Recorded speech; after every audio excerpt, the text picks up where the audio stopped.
ल अहिले चाहिँ हामी इन्जिनियरिङ प्रोफेसनल प्र्याक्टिस एमसीक्यू लक्ष्य टार्गेटेड र यो चाहिँ फास्ट ट्र्याक इन्जिनियरिङ इन्स्टिट्युटले प्रोभाइड गरेको विकली मोडल टेस्टको क्वेसनहरू हो।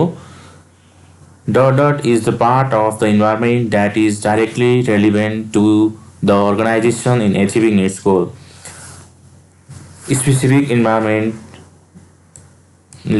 चाहिँ कुनै पनि अर्गनाइजेसनको टार्गेटेड गोलहरू एचिभ गर्न हेल्प गर्दछ। That is essential at work because you must be able to work with others specially if you don't always agree with them. यस्तो सिचुएसनमा जुनमा चाहिँ हामीलाई अरूले एग्री गर्दैनन् अथवा हामीले चाहिँ अरूसँग एग्री गर्दैनौँ तर हामी चाहिँ टिम भएर काम गर्नुपर्छ भने त्यस्तो बेला कुन चाहिँ क्वालिटी हामीलाई चाहिन्छ त्यो भनेको चाहिँ कोअपरेसन हो। त्यसपछि अर्को छ according to the labour act the remuneration for overtime is. Overtime गरेको बेला रिन्युमरेसन भनेको चाहिँ रेगुलर पेको 1.5 टाइम्सले बढी हुनुपर्छ 1.5 टाइम्स हुनुपर्छ। After the annual meeting of NEC report is submitted to. एनइसीको एनुअल मिटिङ वार्षिक मिटिङ सके पश्चात मिटिङको रिपोर्ट चाहिँ गभर्मेन्ट अफ नेपाललाई सबमिट गरिन्छ। Engineering profession needs cooperation with the profession of all medical accountant lawyer सबैसँग चाहिँ कोअपरेसन चाहिन्छ इन्जिनियरिङ प्रोफेसनलाई।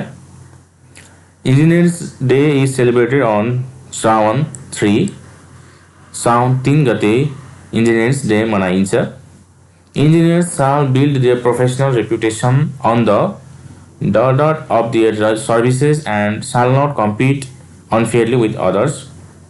इन्जिनियर्सले आफ्नो प्रोफेसनल रेपुटेसन भनेको on the basis of their सर्भिसेसको आधारमा गराइन्छ।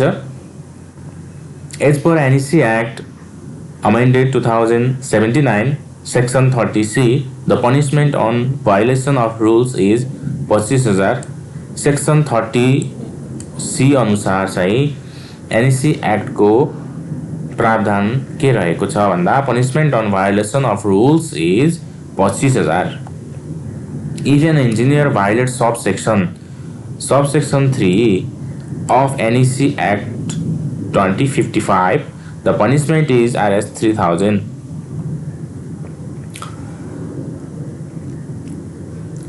In which of the following society did people start to domesticate the fruits and vegetable? Horticulture सोसाइटीमा मान्छेहरूले फ्रुट्स र भेजिटेबलहरूलाई चाहिँ घरमै उत्पादन गर्न थालेका थिए आफ्नो एउटा डोमेस्टिक हिसाबले चाहिँ प्रोड्युस गर्न थालेका थिए। It is important to be at work dot every day and on time unless you are a sick or have a family emergency. यसमा हुन्छ it is important to be at work attendance every day. NEA is governed by an elected executive council of 25 members। NEC को Nepal engineering काउन्सिलको 21 members हो भने Nepal engineering एसोसिएसनको 25 members हो। Nepal engineers association is established under social service act. सोधिरहेको हुन्छ यो NEC act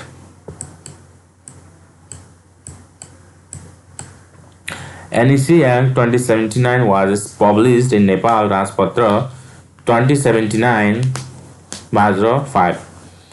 NEC Act 2079 नेपालको कहिले कुन मितिमा पब्लिस भएको थियो त्यसको एन्सर हुन्छ 79 साल भदौ 5 गते।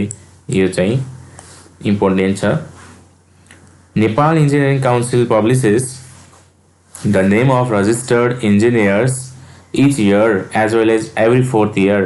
The name of foreign engineers publishes कुनै पनि होइन। Nepal engineering council regulation 2057 is effective from. रेगुलेसनको कुरा हुँदैछ भने 2057 इज इफेक्टिभ फ्रम 2057 असार 8 गते। असार 8 गतेदेखि रेगुलेसन चाहिँ इफेक्टिभ भएको हो। एक्टको चाहिँ छुट्टै छ। NSC act was established on Fagun 27 हैन तर एनएससी रेगुलेसन 2055 फागुन 27 मा एनएससी एक्ट इस्टाब्लिस भएको हो भनेपछि 2057 असार 8 मा चाहिँ रेगुलेसन इस्टाब्लिस भएको हो।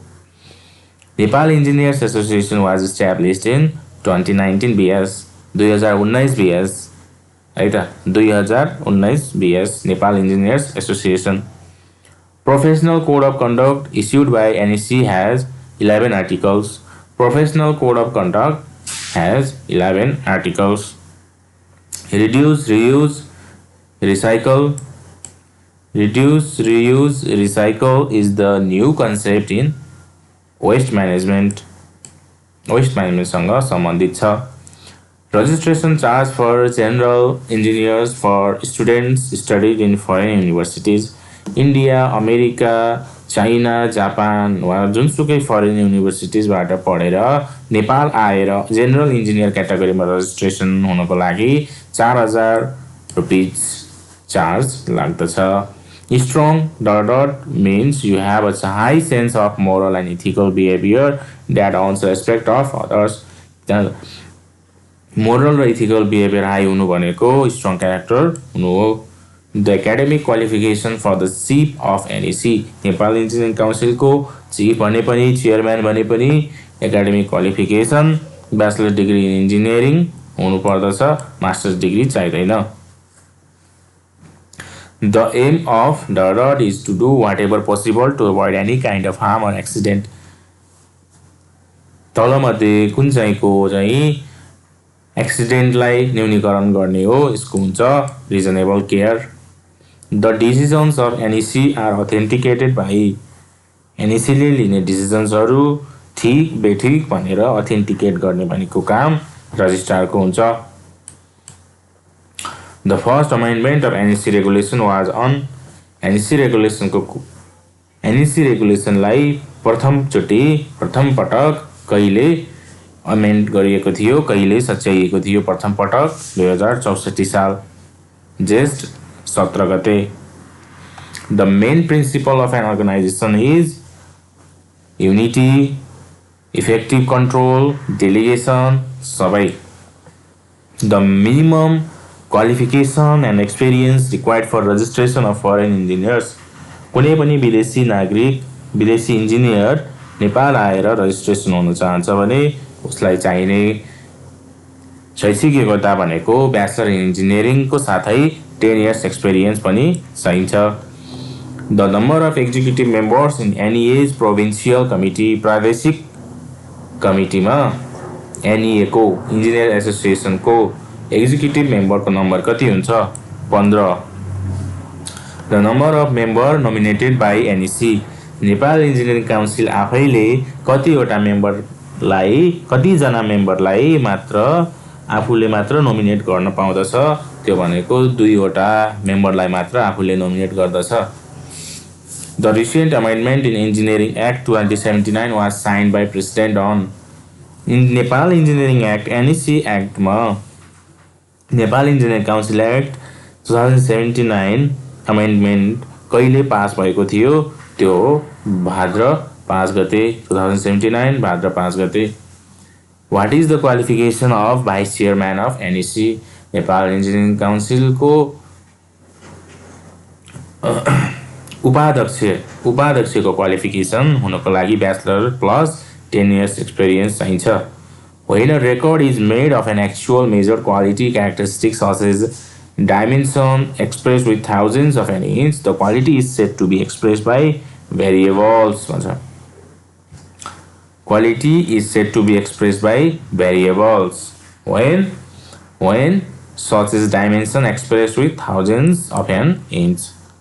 Which of the following conceptual components of environment are effective transporters of matter भन्छ? Atmosphere and hydrosphere.